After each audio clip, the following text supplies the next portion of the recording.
organization that's producing this event today. So thank you all again for being here, and please enjoy this experience. When is she not sick? Oh, right, when it's convenient. She goes on about it, but I just don't believe it.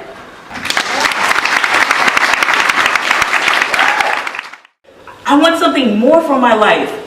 Why can't you understand that? How can you give more if you don't have anything to begin with? We got nothing, Sophia. We are out there every day, all day, looking for opportunities, asking for help. No one gives a damn about God, us. help me, please. Don't Call Me Crazy is a performance art project that that was created to normalize the experiences of those who live with mental health challenges.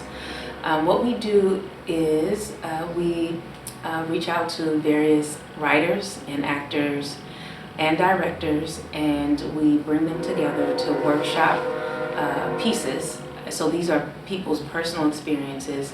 Are they based on personal experiences, and some of them are just fictional accounts based on research.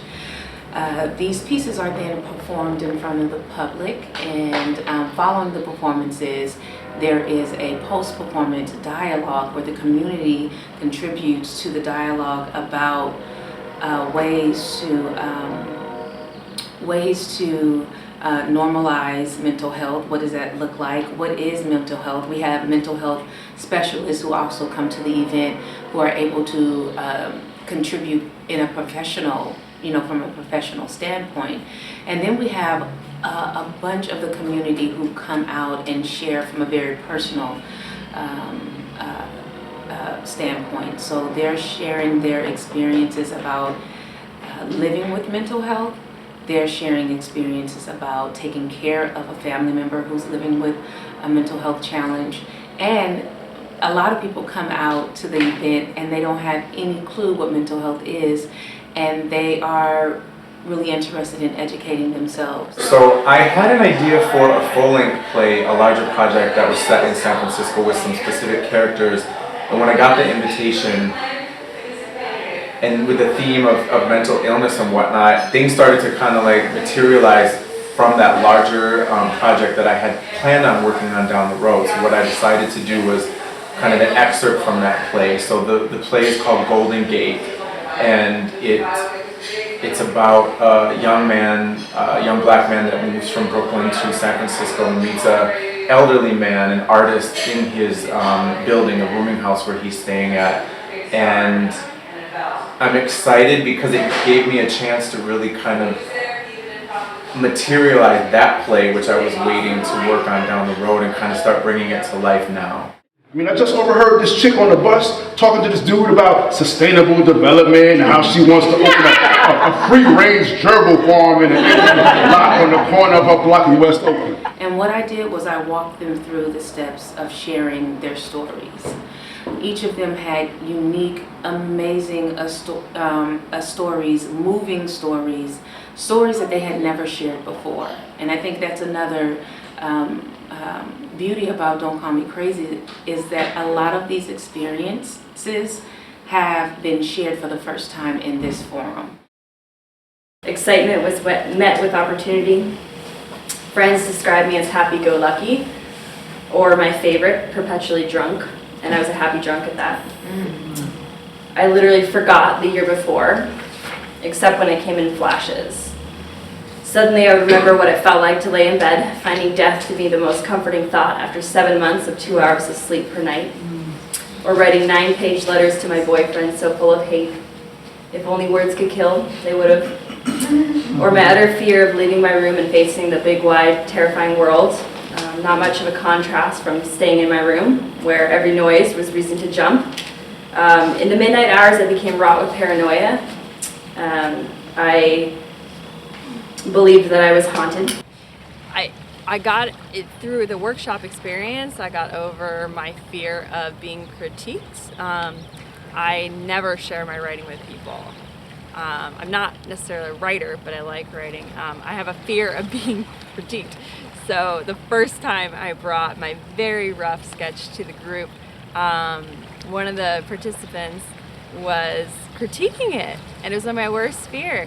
And thing is, it was the best thing for me because I needed to experience that criticism early on in the process so I could get over it early on in the process, and get over myself, because that's what it's all about, just getting over yourself and your ego.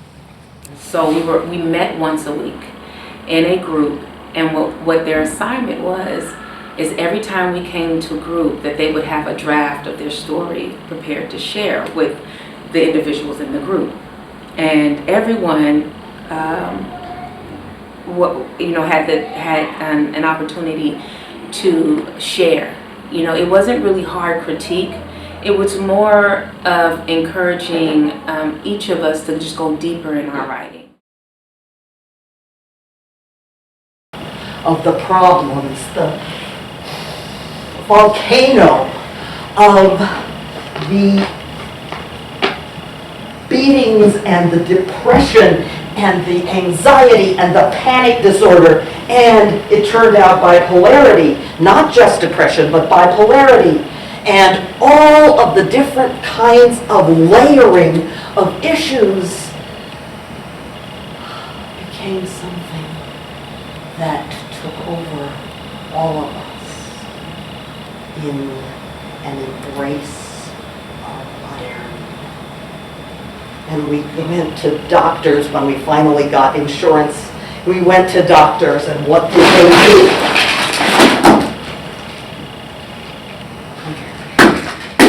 But the inspiration truly is the experience, and the experience of the incredible heartbreak that it is to deal with somebody who has a terrible level of mental illness, and the way that there is almost no help really available, and the way that people close up and push the person away, and the way that they are so terrible. Oh.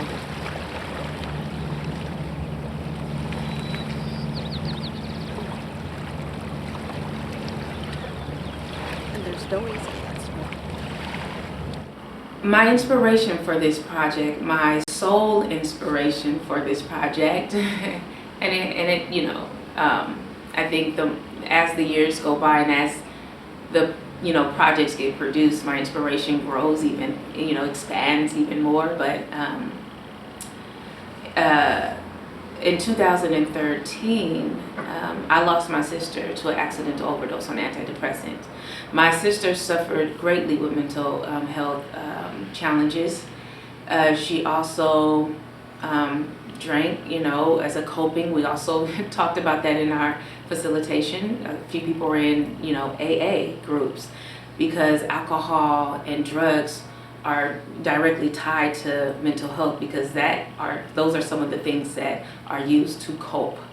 It numbs you, it takes you out of reality. And so my sister very much was suffering, and she was, we were planning her birthday, her 50th birthday, which was, I'll never forget, her birthday is September 12th.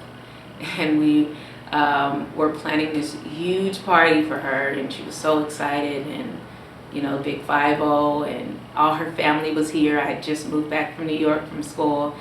And so on September 11th, we got a phone call from her husband that she had passed away. And so the story is that he had found her. He was at work all day.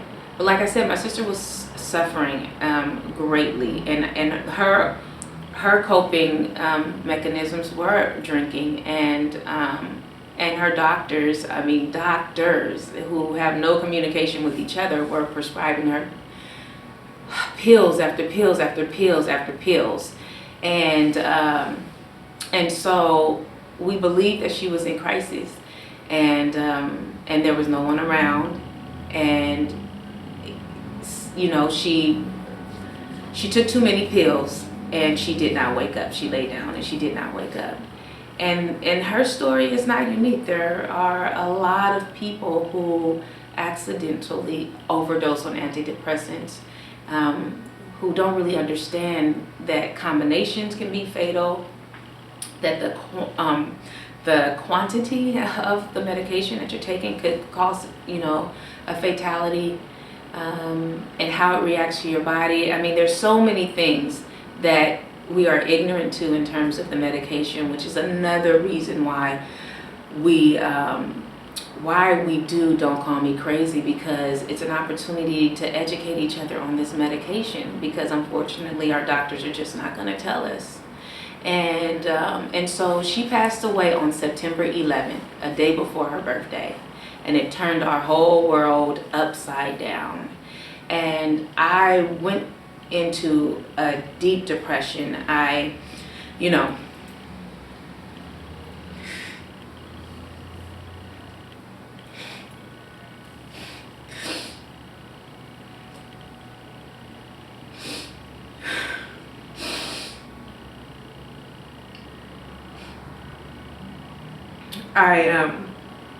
blame myself,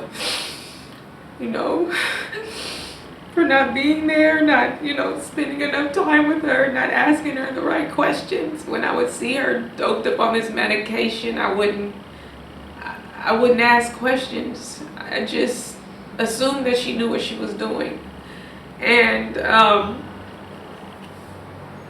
so the only way that I was able to get through her death, because that was one of the hardest things I have had to deal with, is losing a sister unexpectedly at that. I had to put it in an art form. That's what I know best, is art and performance and creating things, and so bringing people together.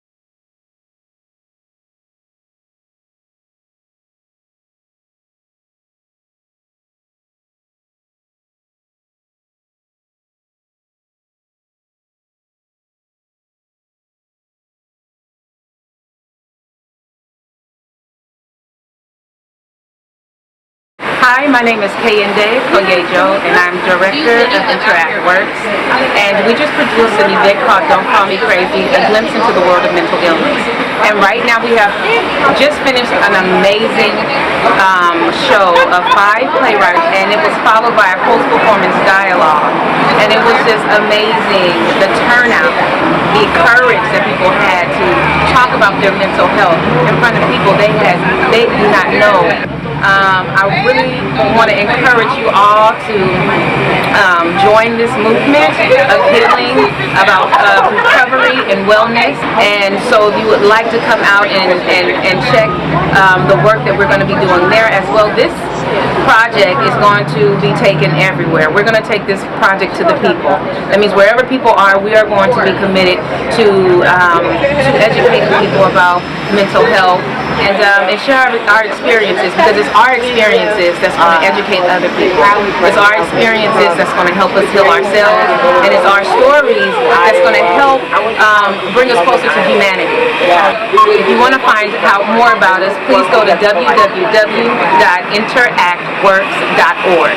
That is www.interactworks.org, and you can find out more information about what we do. You can join our newsletter, and let's all work together in this effort to end the stigma, the shame, and the silence associated with mental health. Thank you very much, and I hope to see you soon.